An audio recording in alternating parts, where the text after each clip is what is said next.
읽겠습니다.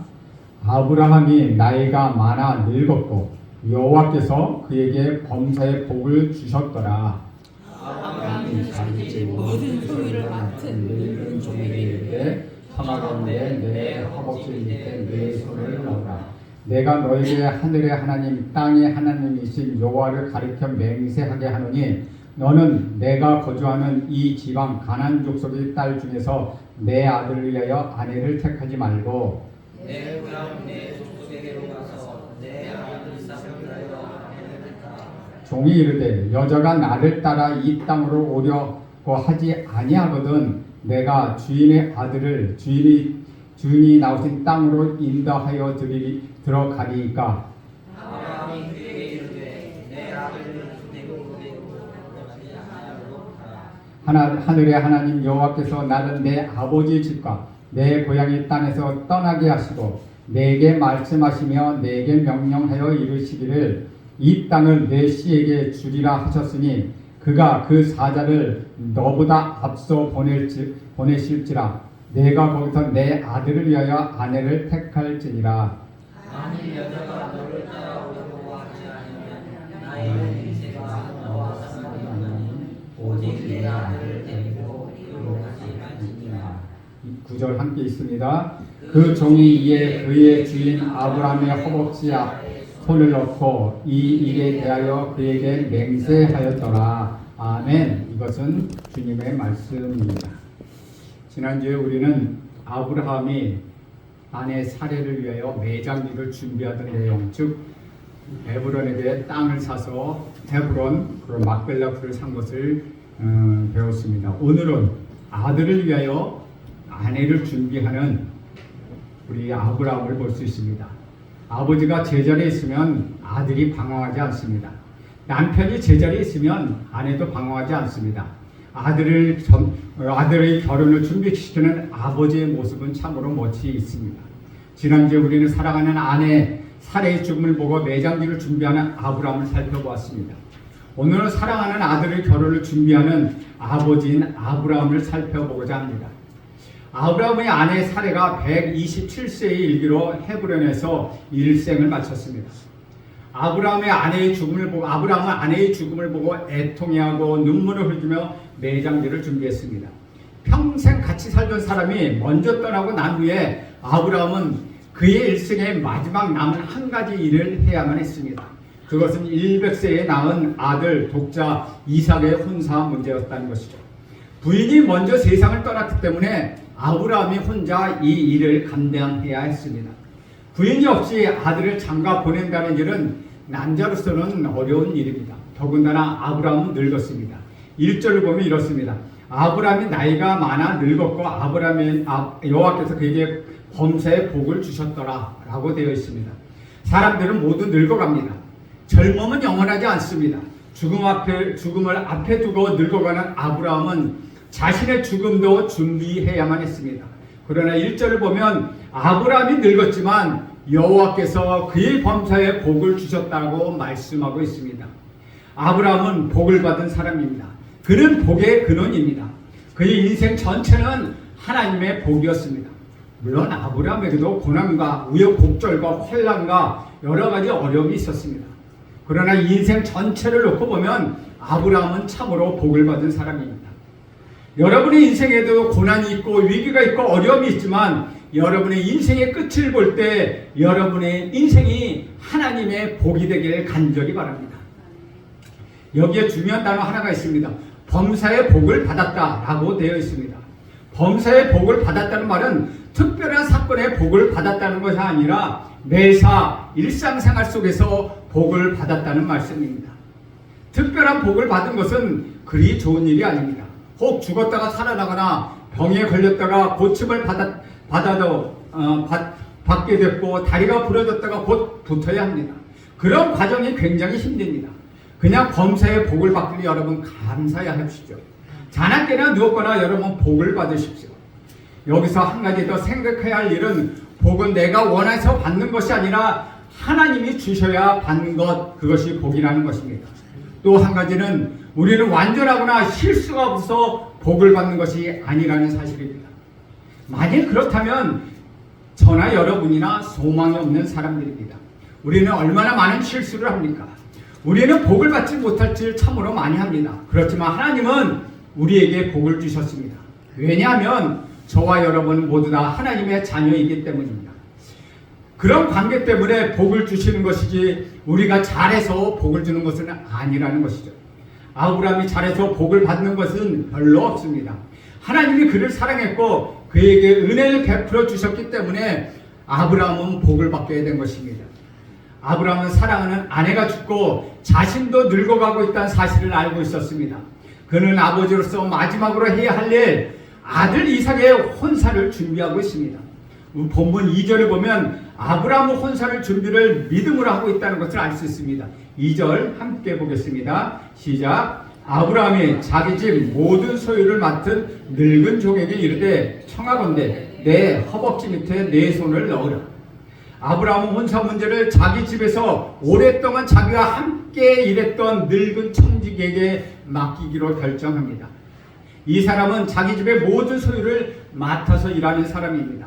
돈을 맡길 수 있는, 그 재산을 모두 맡길 수 있는 믿을 만한 사람이라는 것이죠. 두 번째, 늙은 종이 아니라, 젊은 종이 아니라 늙은 종이라는 것입니다.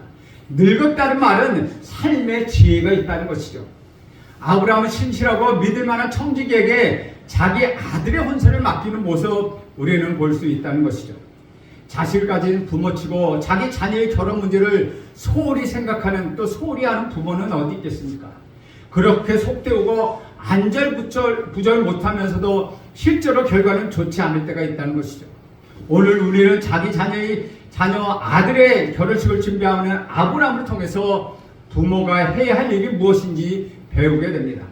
우리가 여기서 배우는 것은 아브라함에게 흔들리지 않는 원칙이 있었다는 사실입니다. 결혼은 인생의 대사입니다. 그런데 사람들은 중요한 만큼이나 원칙이 없이 결혼을 합니다. 너무나도 중요하고 급하기 때문에 환경에 따라 쉽게 결혼하기도 합니다. 그러면 나중에 큰 어려움을 겪게 됩니다. 중요한 것일수록 원칙이 필요하다는 것이죠. 제가 예전에 결혼하기 전에 섬기던 교회에 한 신실한 장로님이 있었습니다. 그 장로님은 아주 다른 사람으로, 교인으로부터 많은 칭찬을 받았지만은 자녀 결혼하는 데 있어서만은 욕을 듣게 되었습니다. 왜냐하면 그 자녀와 결혼시키는 자가 사위가 될 분이 예수를 믿지도 않고, 그렇다고 교회를 다녀본 적도 없고, 불교 집안이었는데 재산을 많이 가지고 있었습니다. 그리고 직업도 좋았습니다. 그러니까 두말하지 않고 거기에 결혼시켰습니다. 왜냐하면 그도 오면 믿겠지라고 막연한 생각에 원칙 없이 결혼을 시켰습니다. 결국 그 결혼의 결과는 좋지 못한 결과를 갖게 되었다는 것이죠. 그것처럼 사람들은 신실하다고 해도 자기 자녀들의 결혼에 대해서는 세상적인 관점으로 보는 사람들이 참으로 많다는 것이죠. 혼수는 얼마나 해야 되고, 직업은 무엇을 가져야 되고, 키는 얼마나 돼야 되고, 집안은 어떤 만큼의 재력이 있어야 되고, 우리는 그것을 따집니다. 또 어떤 분은 교회를 신실하게 다닌다고 하면서도 나가서 궁합을 보기도 하죠. 점을 치기도 하죠. 그만큼 자녀의 혼사가 중요하긴 하지만 원칙 없이 그렇게 결혼을 시키는 경우가 많다는 것입니다. 그러나 아브라함에게는 하나님이 나를 축복해 주셨고 내 자녀로 축복해 주신다는 믿음이 있었습니다. 여러분, 이 사실을 믿으시기를 간절히 바랍니다. 비록 자녀가 잘못된 자리에 처해 있다 하더라도 여러분, 이 사실을 믿으십시오. 아브라함은 이런 믿음이 있었습니다. 그가 갈대아 우르를 떠날 때부터 하나님은 아브라함에게 나는 내 이름을 창대하게 해줄 것이다. 너희 자녀는 하늘의 별처럼 될 것이다. 그리고 너는 복이 될 것이다 라고 말씀하셨다는 것이죠. 한두 번도 아니고 여러 번 말씀하셨습니다. 실제로 아브라함은 아이를 낳을 수 없는 100세의 이삭을 낳았습니다. 이삭이 성장할 때 아브라함은 그를 번제로 드리고자 하였고, 아브라함이 이삭을 번제로 드릴 때 하나님은 아브라함의 믿음을 보고 어린 양을 준비해 주셨습니다. 아브라함은 하나님을 경험했습니다. 그가 나이 100세의 아들을 낳고 하나님이 이삭을 살려주셨던 과거의 경험이 그에게 큰 믿음을 주었습니다. 하나님은 결코 나를 버리시지 않는다. 하나님은 나를 사랑하신다. 그렇다면 아브라함은 내 자식 이삭도 하나님이 축복해 주실 것이라는 믿음이 있었다는 것이죠. 이것이 아브라함이 자기 아들 이삭을 결혼시킨 데 있어서의 가장 큰 중요한 원칙이 되었다는 것입니다. 그렇습니다, 여러분. 지금까지 지나온 인생의 과정을 여러분 생각해 보십시오. 하나님이 여러분을 사랑하셨습니다. 하나님은 결코 여러분을 버리지 않으셨습니다. 그렇다면 여러분의 자녀들도 사랑하고 여러분의 자녀들도 버리지 아니하실 것입니다. 그런데 많은 분들은 그렇게 믿지 못하고 있습니다. 자식이 잘 되고 있을 때는 믿을 수 있었지만 자식이 잘못되면 믿지 못한다는 것이죠. 그런 믿음을 여러분 갖고 있지 않다는 것입니다. 그래서 자녀의 결혼식에도 원칙 없이 하는 사람들이 있다는 것이죠. 사랑하는 여러분, 오늘 마음을 바꾸시길 바랍니다. 축복은 아버지로부터 아들에게 전승됩니다. 축복은 어머니로부터 딸에게 전승됩니다. 축복은 부모로부터 자녀에게 전승되는 것입니다. 그래서 아브라함은 자기의 신실한 종을 불러 이 일을 위임하고 있습니다. 그런데 이상한 방법으로 언약을 합니다. 그것은 아브라함은 자신의 환도뼈 밑에 손을 얹고 언약을 하는 것입니다. 환도뼈 밑이라는 것은 다시 말하면 남자의 생식기 있는 곳에 손을 넣으라는 것입니다. 이것은 할례처럼 진지하고도 엄숙한 맹세임을 보여주는 표현입니다. 사람 앞에 맹세하지 말고 하나님 앞에 맹세하라는 것입니다. 아브라함은 자기 자녀의 문제 앞에서 진지했고 하나님을 신뢰했다는 것이죠. 우리 3절과 4절 말씀도 함께 읽겠습니다. 시작. 내가 너에게 하늘의 하나님 땅의 하나님이신 여호와를 가리켜 맹세하게 하노니 너는 내가 거주하는 이 지방 가나안 족속의 딸 중에서 내 아들 위하여 아내를 택하지 말고 내 고향 내 족속에게로 가서 내 아들 이삭을 위하여 아내를 택하라. 아브라함에게는 결혼의 원칙이 있었다는 것이죠. 그것은 결혼의 주관자는 하나님이시라는 것입니다. 그래서 하나님은 신실한 중매자를 하나님은 신실한 중매자를 택했습니다. 그 중매자에게는 아들의 결혼을 위탁했다는 것이죠. 우리들의 결혼의 문제는 하나님이 원하시는 결혼보다 우리 부모가 원하는 결혼을 시도한다는 것입니다. 또 한 가지 자식들이 원하는 상대와 자유롭게 연애하도록 내버려 둔다는 것이죠. 심한 경우에는 어떤 부모는 전문 중매꾼들을 통해서 결혼을 시키는 경우도 있다는 것입니다. 그런 경우는 대부분 결혼 후에 속아서 결혼했다 배신감을 갖게 되기도 하죠. 전문 중매들이 중매하는 것이 그들은 중매하는 것이 목적이므로 때로는 과장하기도 하고 때로는 속이기도 한다는 것입니다. 저는 결혼하는 바로 이혼하는 경우도 많이 보았다는 것이죠. 약혼하고도 파혼하는 경우도 저는 보아왔습니다. 아브라함은 하나님이 짝을 지어주실 것이라는 믿음이 있었다는 것이죠. 3절을 보면 너는 나를 위하여 가나안 족속의 딸 중에서 내 아들을 위하여 아내를 택하지 말라고 말하고 있습니다. 아브라함이 이런 말을 한 이유는 무엇일까요? 아브라함은 가나안 땅 헷 족속에 함께 살면서 그들의 삶을 잘 보았습니다. 그들은 우상을 섬기고 하나님을 경외하지 않고 성적으로 타락하고 도덕적으로 부패한 이방 세계를 누구보다도 잘 보았다는 것입니다. 그리고 이런 세계 속에서 자란 소녀는 절대 안 된다고 그는 생각했다는 것이죠. 소돔과 고모라 같은 화려한 도시였지만은 타락한 도시였다는 것입니다. 이것은 결혼은 영적으로 순결해야 한다는 것을 의미한다는 것입니다. 육체적 순결도 중요하지만 육체적 순결을 원하지 않는 상황에서 이룰 수도 있지만 그러나 중요한 것은 영적 순결이라는 것입니다. 예수님을 믿는 집에서 태어난 사람이 불신자 집의 자녀와 결혼해서 평생 고생하고 사는 모습 우리는 너무나도 많이 보았다는 것이죠. 결혼 전에는 그 남자가 멋있어 보이고 훌륭한 결혼을 한 것 같지만 시집가서 제사도 지내야 하고 그러다 보니 교회도 나가지 못하게 되며 숨을 죽이고 살아야 했다는 것이죠. 저는 그렇게 해서 신앙을 잃어버린 자매를 많이 보았습니다. 어떤 분은 30년, 40년 동안 결혼을 가지 못했다고 통곡하는 경우도 있었습니다. 겉보기에는 화려해 보여도 이 여자의 영혼은 죽어가고 있다는 것이죠. 우리는 그런 눈물겹고 기막힌 고통 속에 사는 사람들 참으로 많이 보고 있습니다. 아브라함의 결혼의 원칙은 이삭의 배우자는 하나님이 택하신 족속에서 골라야 한다는 원칙이 있었다는 것이죠. 일반적으로 사람들은 세상적인 기준을 위하여 사람을 택합니다. 가뭄이나 학문이나 미모를 생각합니다. 예수를 믿는지 믿지 않는지 별로 중요하지 않다는 것이죠. 저와 아내가 결혼할 때 만약에 믿음을 따지지 않았다면 저와 아내는 만날 수가 없었습니다. 왜냐하면 저희는 너무나도 가난한 집안이었고 그래도 아내는 조금 사는 집안이었습니다. 그러다 보니 서로 기준이 맞지도 않고 서로 간에 다투기가 일상이었다는 것이죠. 그러니까 저는 가진 것이 없지만 아주 화목한 가정 그리고 형제의 우애 가운데 살았습니다. 그러나 저희 아내는 좀 다른 경우에 살았습니다. 맞는 것이 없었다는 것이죠. 단지 우리는 맞는 것은 예수 믿는 것이었습니다. 그러나 그 예수 믿는 것이 우리 모두를 평화롭고 화목하고 하나가 되게 만들었다는 것이죠. 예수를 믿는지 예수를 믿지 않는지 별로 중요하지 않게 생각하는 것 참으로 오산이라는 것이죠. 우리가 제일 중요한 것을 중요하지 않게 생각하고 오히려 중요하지 않는 것을 중요하게 생각하는 경향이 있다는 것입니다. 또 어떤 자녀들은 내가 사랑했으니까 결혼하게 해달라고 졸라대기도 합니다. 그래서 실패하는 경우는 너무나도 많다는 것이죠. 그들에게 결혼하는 이유를 물어보면 가슴이 찡해서 느낌이 와서 첫눈에 반해서 그러면서 그 대가를 치릅니다. 가슴이 찡하는 것도 좋지만 하나님의 기준인지를 먼저 따져보아야 한다는 것입니다. 가장 중요한 것은 자신이 얼마나 사랑하는지가 아니라 세상적인 기준도 아니라는 것이죠. 그 배우자는 하나님이 택한 사람이어야 한다는 것입니다. 그 배우자 안에 믿음의 씨가 있어야 한다는 것입니다. 지금은 잘 믿지 못하더라도 믿음의 씨가 있는 형제나 자매는 반드시 예수를 믿게 되어 있다는 것이죠. 아브라함은 이런 원칙을 가지고 있었습니다. 그러나 이런 원칙보다 더 중요한 것은 하나님을 신뢰하는 여자여야 한다는 것이었습니다. 아무리 신앙의 가정이 태어났다 하더라도 본인 자신이 믿음이 없다면 아무런 소용이 없다는 것이죠.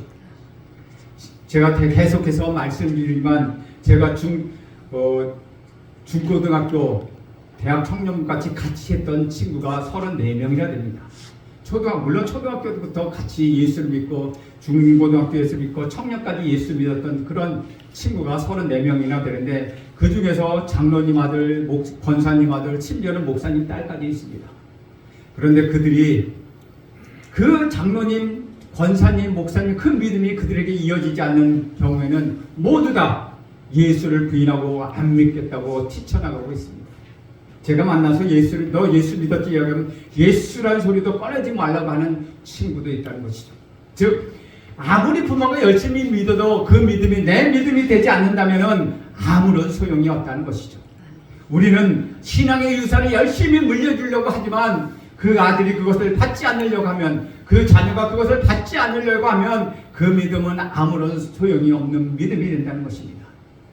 첫 번째는 믿음의 자정이어야 하지만은 자신의 믿음이 있고 하나님을 신뢰하는 영적 이해력을 가져야 한다는 것입니다. 우리 5절 6절 함께 보겠습니다. 시작. 종이 이르되 여자가 나를 따라 이 땅으로 오려고 하지 아니하거든 내가 주인의 아들을 주인이 나오신 땅으로 인도하여 돌아가리이까. 아브라함이 그에게 이르되 내 아들은 그리로 데리고 돌아가지 아니하도록 하라. 부모는 나이가 들수록 조급해집니다. 그래서 조급한 마음에 원칙을 버리고 허락하기도 합니다. 그 결과는 어려운 일을 겪게 된다는 것이죠. 믿음이 있고 지혜로운 청지기는 이렇게 질문합니다.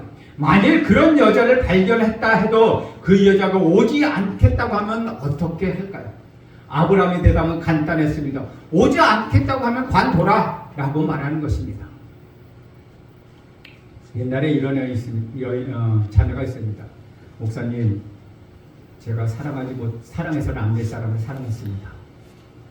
어떻게 합니까? 대답은 간단합니다. 관둬.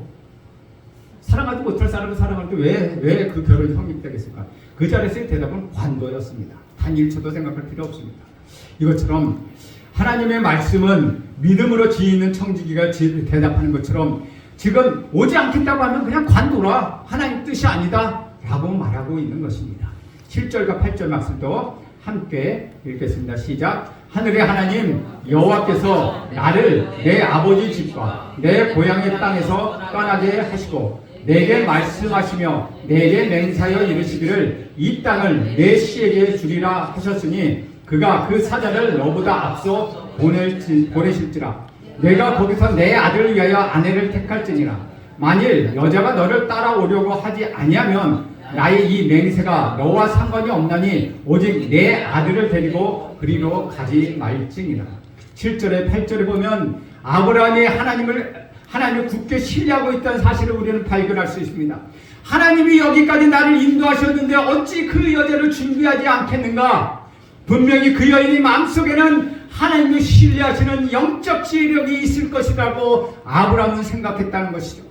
따라서 이삭의 아내가 될 여자는 영적 이해력을 가진 여자일 것이라고 생각한 것입니다. 그 여자는 분명히 이삭을 보지 못하고 그 집에 가본 일이 없지만 청지기를 보고 믿음으로 모험을 할 것이라고 말하고 있다는 것이죠. 아브라함은 이런 여자를 기대하고 있었다는 것이죠. 잠언 31장 30절에 보면 말씀이 생각납니다. 잠언 31장 30절에 보면 고운 것도 거짓되고 아름다운 것도 헛되나 오직 여호와를 경외하는 여자는 칭찬을 받을 것입니다. 여호와를 경외하는 여자는 칭찬을 받을 것입니다. 잠언 31장은 현숙한 여인에 대해서 설명하고 있다는 것이죠. 그 다음에 룻기가 나오는데 그 다음에 룻기는 일반적으로 이스라엘의 성경에서는 잠언 다음에 룻기가 나옵니다. 왜냐하면 현숙한 여인은 바로 이런 여인이다 라고 해서 룻기를 곧바로 이어지게 되어 있습니다. 그러나 우리는 그거와 다르게 얘기하고 있죠. 하나님의 마음속에서 하나님이 내 자녀를 축복하실 것이고 그 자녀를 통하여 하나님께서는 영광을 받을 것이라고 그는 믿고 있었다는 것이죠. 저는 오늘 여러분에게 이런 믿음이 있기를 간절히 축원합니다. 우리 문제는 너무나도 조급하고 참지 못하는 데 있다는 것이죠. 하나님의 일을 막는 사람은 다른 사람이 아니라 저와 여러분의 그 조급한 마음이라는 것이죠. 참지 못하는 마음 때문에 하나님의 일을 그르치게 된다는 것입니다. 기도하는데 우리가 정해진 날짜에 대답이 없습니다. 참으로 우리는 답답합니다. 그럴 때 우리 마음대로 생각하는 경우가 있다는 것이죠. 이것이 하나님의 음성이야 라고 우리 마음에 결단하고 나가는 경우가 있다는 것이죠. 아니면 이날까지 하나님이 응답해 주십시오 라고 결정을 지어놓고 하나님께 나간다는 것입니다. 이렇게 우리는 조급한 마음에 하나님 일을 그릴 때가 너무나도 많다는 것이죠. 아브라함 족에게 그 여자가 쫓아오지 않고 그런 영적 이해력이 없다면 미련을 갖지 말고 포기하라고 말하고 있습니다. 하나님의 뜻이 아니라고 판단되었을 때는 미련을 갖지 말고 포기해야 한다는 것이죠. 세상에 대한 미련, 성공에 대한 미련, 사랑하는 사람에 대한 미련 모두 포기해야 된다는 것입니다. 사랑해서는 안 될 사람은 포기해야 합니다. 미련을 가지면 나만 힘들고 죽게 된다는 것이죠. 하나님의 뜻이 아니면 단칼에 끊어버려야 합니다.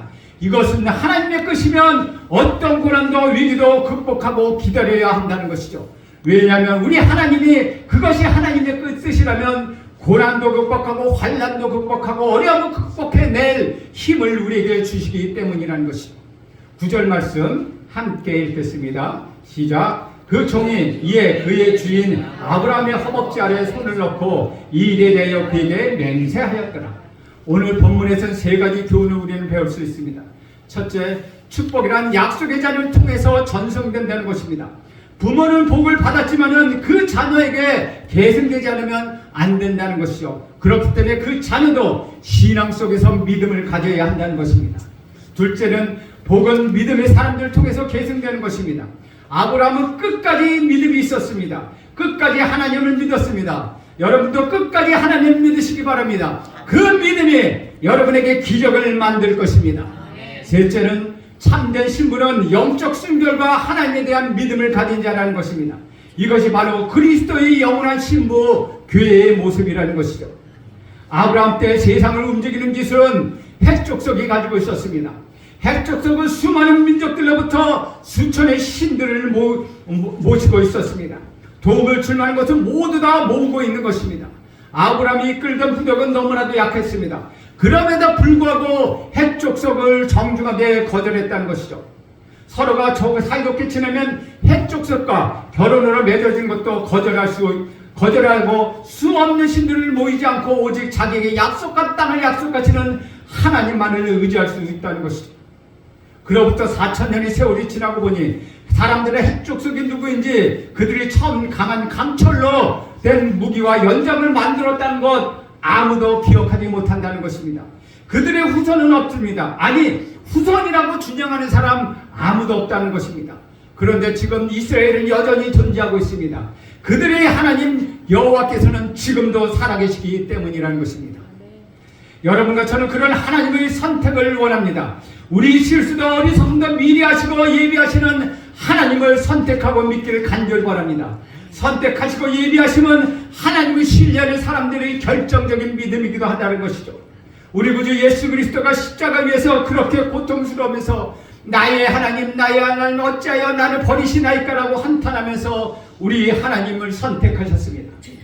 그런 분에게는 부활의 예비하심이 있었다는 것이죠. 아브라함은 어려운 상황에서 하나님을 택하였고 하나님을 신뢰하였고 그분의 도우심을 간구했다는 것입니다. 그때 그는 하나님의 도우심을 받았습니다. 그것은 저와 여러분에게 주어지는 하나님의 복음입니다.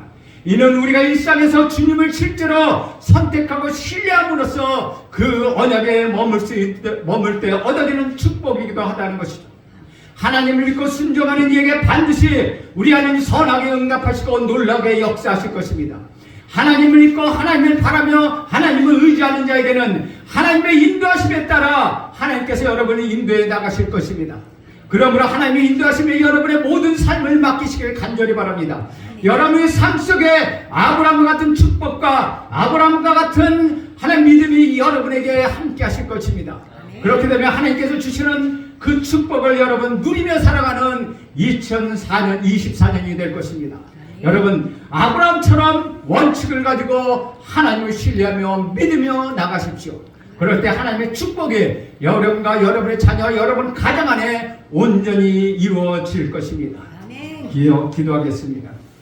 하나님 오늘도 아브라함이 자신의 자녀 이삭의 결혼을 준비했던 것처럼 하나님 믿고 나갔던 것처럼 하나님의 인도하심을 신실히 믿고 나갔던 것처럼 2024년 오로지 하나님만 믿고 하나님의 인도하심에 따라 기적을 경험하는 우리 모두가 되길 예수님의 이름으로 기도하옵나이다. 아멘.